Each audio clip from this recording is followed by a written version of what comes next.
England Ford dealers. I am Abby Chin alongside Chris Forsberg. The Celtics, despite COVID, being shorthanded without their leading scorer, roll on. They get their fifth straight win, 124-97 the final over the Orlando Magic. Chris, it was a balanced game as well. I mean, the Celtics almost even scoring from the starters to the bench. First off, love Taco. Like, everyone's like, oh, take another three, pump fakes him, still drives it, gets the dunk. That was super fun to see the bench spilling out onto the floor. The bench deserves a lot of credit because they gave this team a little bit of a boost here. Jalen Brown obviously stepping up into the focal point, getting a career-high 8 assists. I thought they got a lot of good contributions from everyone, including the bench. Again, they hit a little bit of a lull early there, but then they took it to another level. You got a chance to talk to Jalen after the game. He got a little too excited about Taco, so we're working on that. We will bring it to you as soon as it's ready. But you mentioned it, Jalen really carrying the load for the Celtics without his dynamic duo partner in Jason Tatum out. He did a little bit of everything. He was great. Again, like, we all wondered what he would do as the focal point. Like, it's easy when Kemba's out there, when JT is there, because it takes some of the pressure off of you when you get more open looks. The Magic were game planning for nothing but Jalen Brown today. He didn't even know if he was going to play, like, for 4 hours before this game, and yet he goes out there and has the impact that he has. Again, you'll hear as he says coming up, like, his usage rate is up, but there's no denying it. His passing and vision has gotten so much better the last 2 seasons. He's picking the spots to make his shots. You know, he can back off, drive, attack, pull up, whatever it has to be. But the ability to spray it around to other teammates and create good looks for that is just the next step in Jalen Brown's maturation. And you talk about usage rate, and there's no question Jalen has the ball in his hands more this season than he ever has. But there certainly is a growth that we've seen from him. 100%. I don't know what he would have looked like with the ball in his hands this much, in past seasons. I say this every episode, but the offseason was like 2 weeks long. There's no reason Jalen Brown should have been able to improve as a basketball player in the 12 days that the Celtics had off between the bubble and now, and yet he did. And this is why you'd never even consider throwing him in a James Harden trade, because he just keeps showing this development, and he's still only 24 years old, and he's still going to only get better, and it's fascinating to watch his ability to keep going to another level. Here are the assist numbers for Jalen. As we have said, tied a career-high 8 of them, and he had 6 in the first half, so he certainly came out a man on a mission. But it's the way he's seeing the floor. It really feels like the game's slowing down for him, and there was a lot placed on him going into this game without Jason Tatum. And Jalen maintained his poise, continued to do what we've seen him do all season long. And this is what we love about Tatum, right? Like, he's learning that when he's seeing double teams to find the open man and create for others. And Jalen is doing the same thing here. He's able to keep defenders on his hip, be able to throw it out, spray it out for Marcus Smart to get a 3. Even when he's elevating, normally you get trapped there and would make a bad pass. He knows where Marcus Smart is on the floor, just creating for others. Like, again, the way he sees the floor now versus where he was as a rookie, where he couldn't really ever find the right pass. And, like, again, you know, that was just part of his development. But now it's just astounding how much better he is at knowing where teammates are on the floor. I'm going to give a lot of credit to his grandfather, Willie B. Brown. Willie Brown, baby. He told me, I talked to him while the Celtics were in the bubble, and he said Jalen's hands. He has been working on Jalen a lot with his hands, and he can get even faster with that. So I think that's a huge part of this, because we did see earlier in his career a lot of turnovers, clumsy things, especially when he was driving down the lane, and that is something. Turnovers have not been an issue. And we say coming into the year, how would he respond to having the ball in his hands more? And could he handle that pressure and that being the focal point? I think nights like tonight's show, Jalen Brown is ready for whatever you can throw at him. And it's so fun to watch. All right, Celtics get a big win. We will hear from Jalen Brown coming up. You do not want to miss this interview. We also have Scal coming up. He has not left the arena. We're back here on Celtics Post Game Live, presented by your New England Ford dealers. Scal joins us now. You were on the call. It was a 27-point demolishing of the Orlando Magic. Yes, they were shorthanded, but Scal, despite having a week off, the Celtics came out with a true purpose tonight. Yeah, that shocked me a little bit, because you don't really know what's going on. You think you're playing, you're not playing, and you think you're practicing, you're not practicing.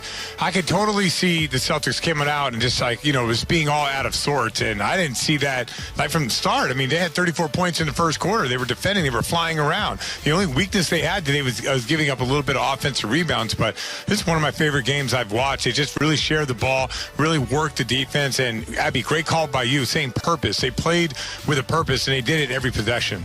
I like seeing these games where teams are shorthanded, or like it throws everybody into unique situations. You get more Jalen Brown as the centerpiece. Like, it's just fun to see how guys respond. And even Aaron Nesmith, like, he had some bad moments, but he's going to learn from that way more than he's going to learn from being on the bench. You wanted those shots to fall for him so badly.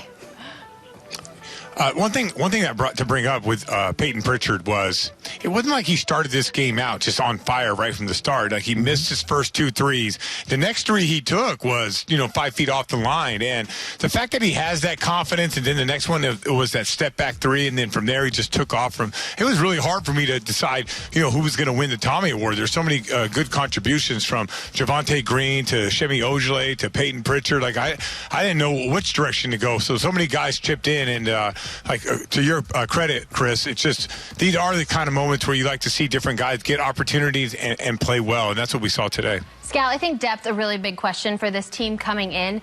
What does a night like tonight tell you about that? So depth is a problem. I think like today was a good example.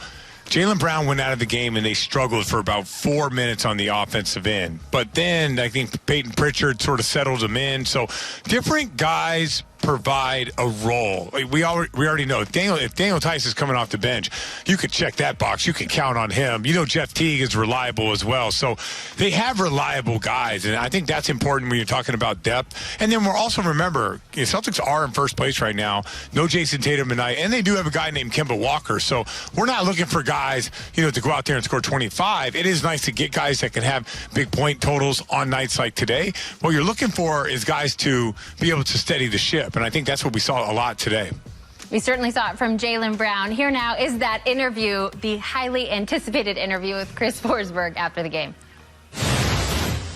All right, here with Jalen Brown. Jalen, weird week with all this COVID and the postponements. You were questionable straight up until a little before game time. How weird has this week been? Definitely an unusual week. Trying to get used to everything.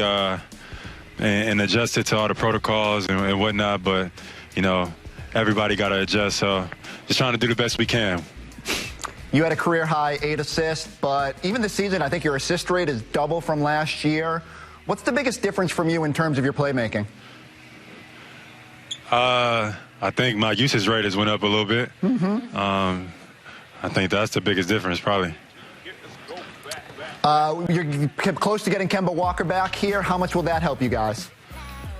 A lot. He definitely adds another dynamic to our team, as a leader, as a player, and we'll definitely look to go on a couple winning game winning streaks to keep pushing out in front. And last thing I saw you guys, the bench was like falling all over itself for Taco's, what we thought was a 3-pointer there, and then his pump fake and dunk. How cool is that to see what Taco's doing out there? Man, y'all got to give Taco respect. Y'all got to stop playing with Taco. Y'all seen the work. Come on, Taco been in the gym with me, the best. Come on, man, I've been training him. You're taking all the credit for Taco? Nah, you got to give the credit to Jay Larinaga. They've been doing a good job, and Taco, he's definitely made the most of every opportunity he's had, and it was good to see him come out and score some easy baskets. I remember seeing Willie Brown doing some workouts with Taco Fall this offseason, so maybe we can give some credit to Chris. Thank you, Jalen. Yes, sir. Thank you, guys. Appreciate you. Have a good one. Put some respect on the man. Mother bleeping respect. Mother bleeping respect. Scal, you were awesome on the call, by the way. Do it! Take the shot! It was awesome. Yeah, I mean, why not, right? He's like, I'm vicariously living through Taco all my regrets of like being a guy. I wish I would have been the man down the stretch too. Whatever. What's that like, Scott, being on a bench when a guy like that has a moment and you guys are tripping all over each other? Isn't that like, how much fun is that? Why are you asking me? I'm the guy saying, when you split like your one bucket, then you look over and all the other guys are celebrating. How tough is that to do, to come off cold and hit a shot like that? No, I mean, it's all about the mentality. Like at the beginning part of my career, I was always like trying to pass on listen, it wasn't me that did this and all that. By the end of my career, I was trying to give 20,000 people what they wanted, man. They weren't there. They weren't hanging around to watch the end of the game, to see a shot clock violation. They wanted to see the white mama put one in. Gal, really quick before you go, talk to me about Jalen Brown playmaking, tying his career high in assists tonight. Yeah, he said it's just about usage, but I mean, obviously there's a responsibility with that, and I think he's nailing it. He plays with great pace when he has the ball in his hands. He's picking up different nuance.